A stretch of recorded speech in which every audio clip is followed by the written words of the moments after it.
Berikut ini upaya sekelompok peneliti yang penasaran ingin menguak asal-usul manusia. Mereka sudah meneliti 70 lebih suku di Indonesia. Yasmin Alvina mengikuti perjalanan penelitian ini di Sumba, Nusa Tenggara Timur. Mencari tahu bagaimana prosesnya hingga terungkap sebuah kesimpulan. Tiada gen yang benar-benar murni bagi kita manusia di Nusantara. Berikut penelusuran selengkapnya.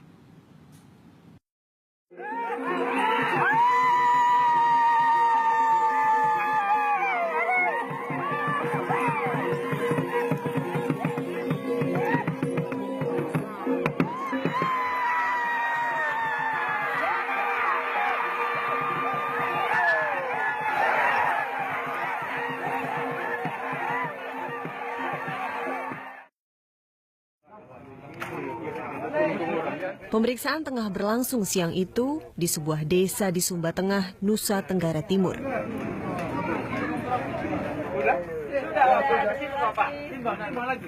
Bukan pemeriksaan biasa. Pemeriksaan ini bagian dari penelitian asal-usul manusia. Bu Hera, bisa diceritain nggak sih Bu, penelitian yang sudah Ibu lakukan selama bertahun-tahun ini seperti apa?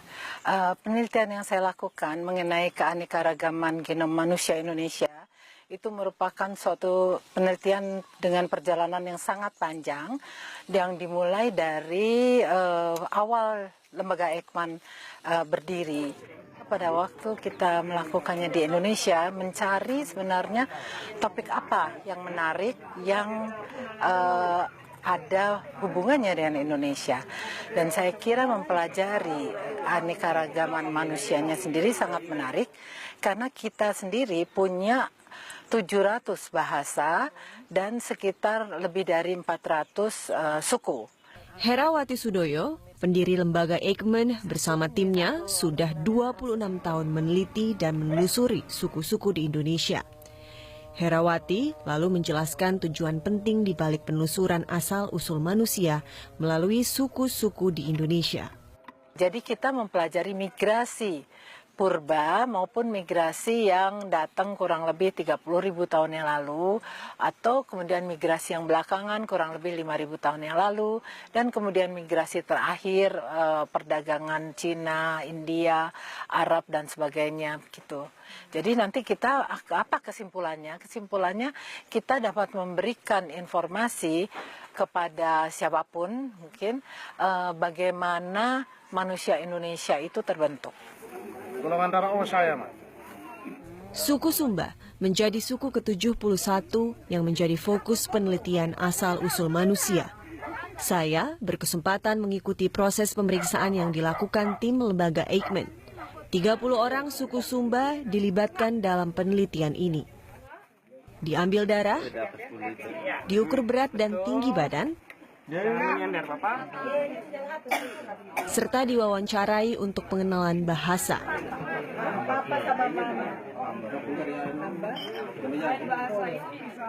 Berbagai macam suku di Indonesia dengan adat istiadat yang berbeda menjadi tantangan tersendiri bagi lembaga Eijkman untuk dapat diterima di suatu daerah. Pendekatan dan proses panjang mewarnai setiap kali tim peneliti asal-usul manusia datang ke suatu daerah. Kalau tahapan dalam proses penelitian itu seperti apa?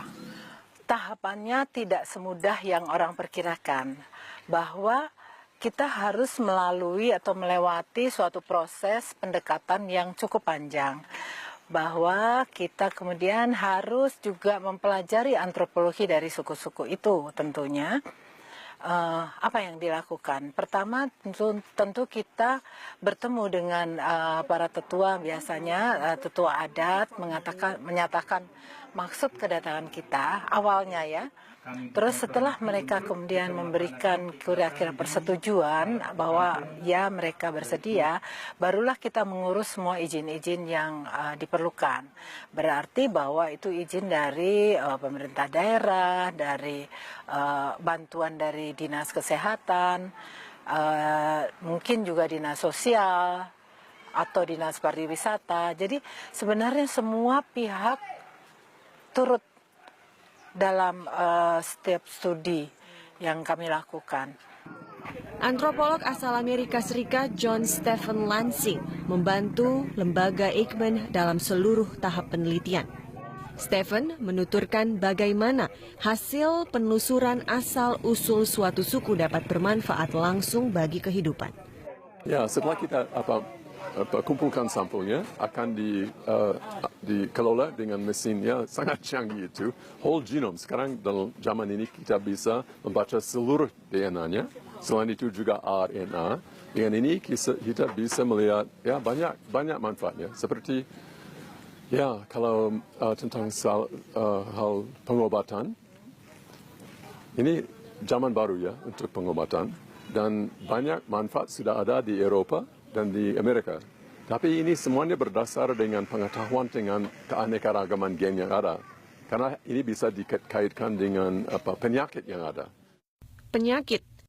Di Sumba, malaria masih menjadi penyakit mematikan, menghantui masyarakat. Sumba bahkan masuk dalam zona merah penularan malaria. Rumah adat Sumba yang menyatukan kandang ternak di bawah rumah membuat sarang nyamuk Anopheles, perantara penyakit malaria, berkembang subur. Bangunan rumah adat pun memungkinkan nyamuk mudah masuk ke dalam rumah. Dinding yang tidak rapat, jarak antara dinding dan atap, memperbesar kemungkinan penularan malaria. Para peneliti lembaga Eijkman yang mempelajari karakteristik gen suku Sumba berharap hasil penelitian mereka mampu mengurangi resiko penularan malaria. Nah sekarang dengan ini, dengan sampel-sampel yang terkumpul sekarang oleh lembaga Eijkman, bisa mulai dengan melihat kecenderungan masyarakat di sini, siapa yang bisa tahan dengan penyakit seperti malaria, apa yang akan mempengaruhi sukses dengan beberapa obat, dan nanti untuk waktu depan barangkali bisa memberi penjelasan di mana ada kesempatan untuk membuat obat yang lebih cepat lagi. Nah ini semuanya harus dasar dengan penelitian yang dilakukan sekarang oleh lembaga Eijkman.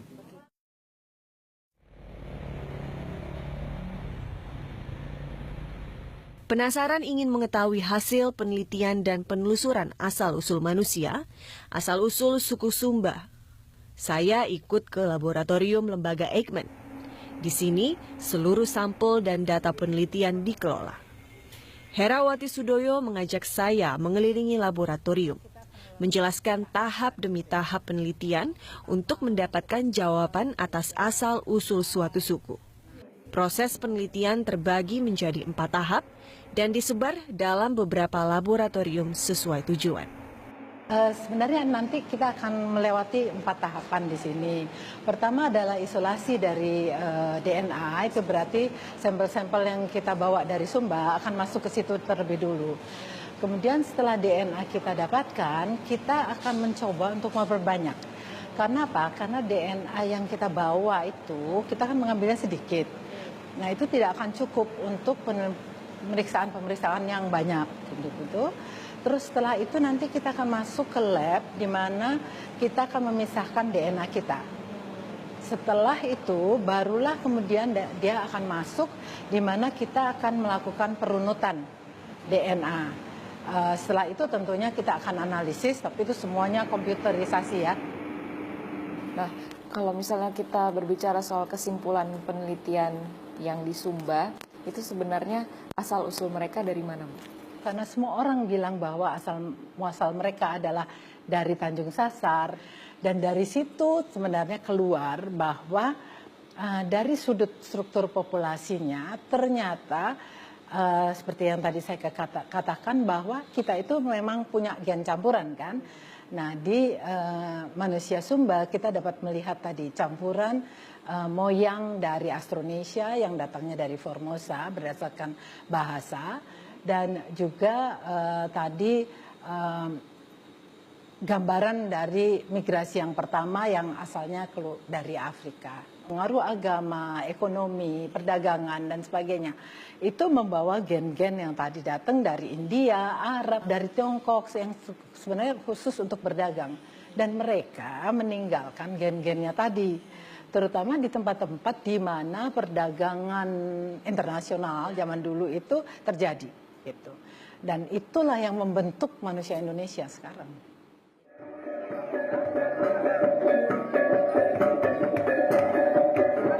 Dari penelusuran sekitar 70 suku di Indonesia, ada kesamaan hasil penelitian. Tidak ada satupun manusia Indonesia yang memiliki gen murni. Masyarakat Indonesia merupakan campuran dari beberapa migrasi. Istilah pribumi dengan demikian jadi tidak relevan dalam masyarakat kita.